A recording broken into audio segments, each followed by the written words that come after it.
유치원에 다니는 나리가 학습 발표회 때 맨 첫 순서로 나와서 학부모님들께 인사를 하는 역할을 맡았다. 나리는 선생님의 지도를 받으며 여러 날 동안 인사를 연습했다. 인사말은 석 줄밖에 되지 않는 짧은 것이었지만 나리에게는 그것이 30줄짜리처럼 길게 느껴졌다. 마침내 발표회 날이 왔다. 이럴 땐 숨을 깊게 쉬어야 한단다. 자, 천천히 하고 무대 뒤에서 잔뜩 긴장해 있는 나리에게 선생님이 말했다. 나리는 선생님이 시키는 대로 숨을 쉬며 긴장을 풀었다. 선생님이 다시 말했다. 무대에 올라가면 똑바로 앞을 쳐다봐야 해. 무서운 것에서 눈을 떼면 더 무서워지는 법이거든. 예. 떨리는 목소리로 대답한 다음 나리가 무대로 올라갔다. 하지만 아무 소용이 없었다. 선생님의 조언과 그동안 연습한 것들이 다 도망가 버린 것이다. 눈앞이 종이장처럼 하얘졌고 아무런 생각이 나지 않았다. 학부모들은 숨을 죽인 채 무대 위에 처음 올라온 아이가 무슨 말이든 하기를 기다렸지만 나리의 입에서는 한마디 말도 흘러나오지 않았다. 당황해서 쩔쩔매던 나리가 선생님이 계신 무대 뒤쪽을 돌아보았다. 나리의 눈빛에는 너무 무서워요. 저 그만두고 싶어요.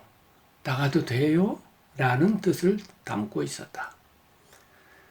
선생님은 조용히 고개를 가로저었다. 그러면서 허리를 고추 세운 다음 두 손바닥을 펴들고 허리를 꼿꼿이 펴고 얼굴을 똑바로 들렴.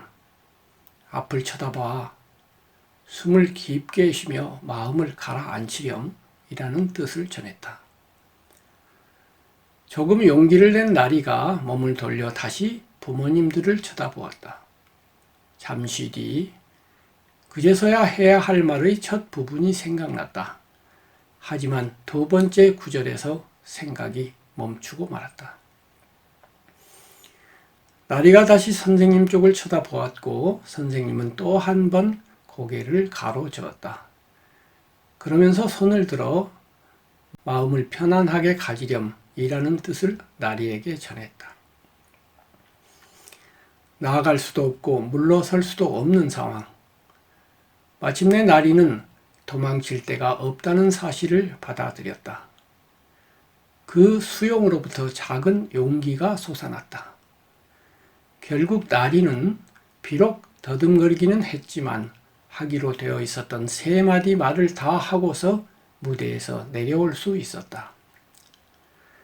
하지만 끊어지고 이어지기를 3번이나 반복한 나리의 인사말이 실패작이었음은 분명했다. 박수 소리가 나긴 했지만 인사치레성 그 박수 소리는 곧 사그러들었다. 나리는 무대에서 도망치듯이 돌아와 흐르겨 울며 선생님의 품 안에 쓰러졌다.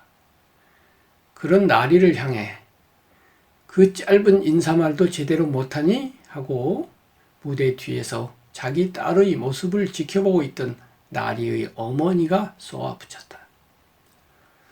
선생님은 그러는 나리 엄마는 돌아보지도 상대하지도 않았다. 그녀는 흐느끼는 나리를 품에 안고 잠깐 시간을 보낸 다음 느린 걸음걸이로 천천히 무대 위로 올라갔다. 선생님이 무대 한가운데에 섰다. 하지만 그녀는 똑바른 자세로 가만히 서 있기만 했다. 아무런 동작도 말도 하지 않았다. 그렇게 7, 8초가 지나갔다. 그리고 다시 10초가량이 흘러갔다. 그러나 선생님은 여전히 묵묵히 서 있기만 할 뿐이었다. 사람들이 웅성거리기 시작했다. 하지만 그녀는 여전히 품이 있는 모습으로 서 있었다. 이윽고 웅성대던 사람들이 조용해졌다. 그때 선생님이 상체를 약간 움직이며 낮은 목소리로 말하기 시작했다. 조금 전에 우리는 나리 어린이가 하는 인사말을 들었습니다. 나리의 인사말에 대해 그것이 서툴었다고 생각하는 분이 혹 있을지 모르겠습니다. 그리고 그것이 사실이기는 합니다. 그래서 저는 그 판단을 받아들입니다. 그렇습니다. 그것은 사실입니다. 그렇긴 하지만 우리는 거기서 멈출 수 없습니다. 멈추어서는 안 됩니다. 어떤 사실은 그것을 바라보는 시각에 따라 전혀 다른 것이 된다는 것을 우리는 알고 있습니다.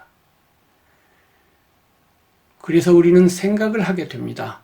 우리는 생각을 해야 합니다. 우리는 생각할 줄 아는 존재입니다.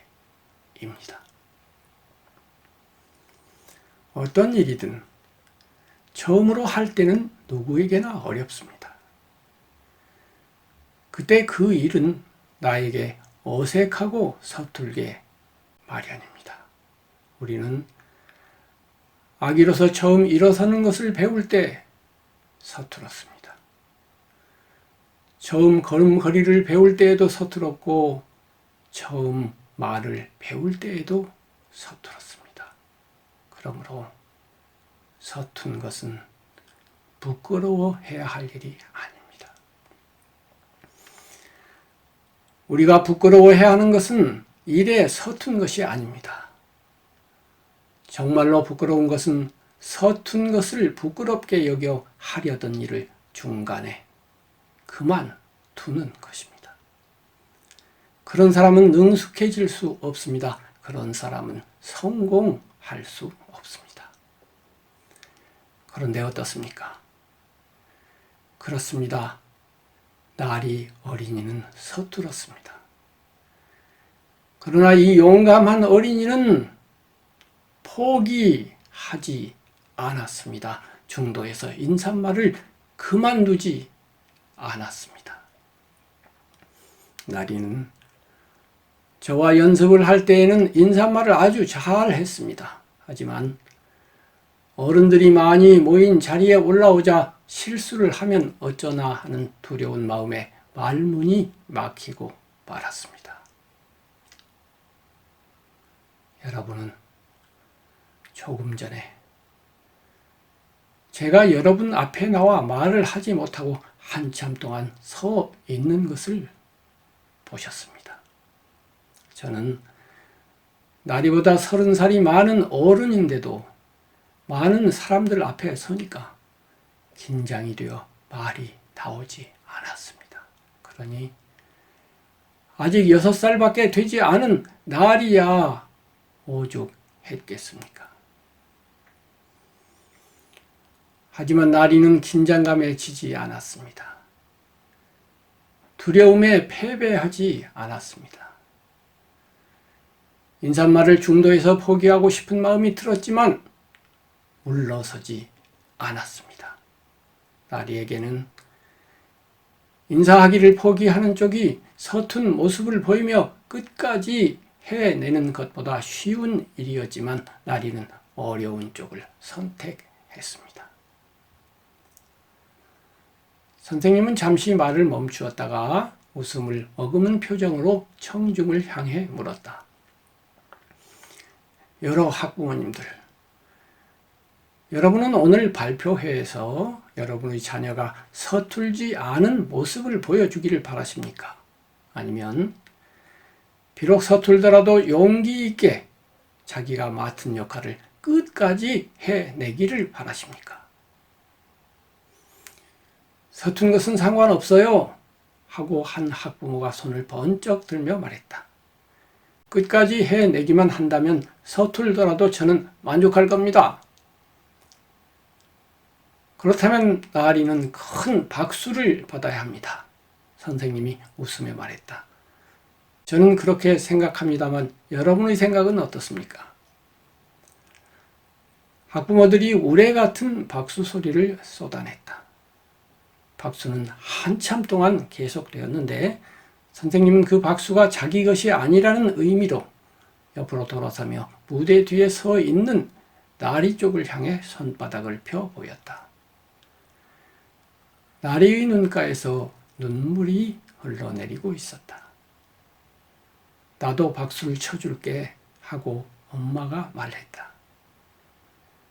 그런 엄마를 돌아보며 나리는 마음속으로 굳게 다짐했다. 나는 커서 꼭 저런 선생님이 될 거야.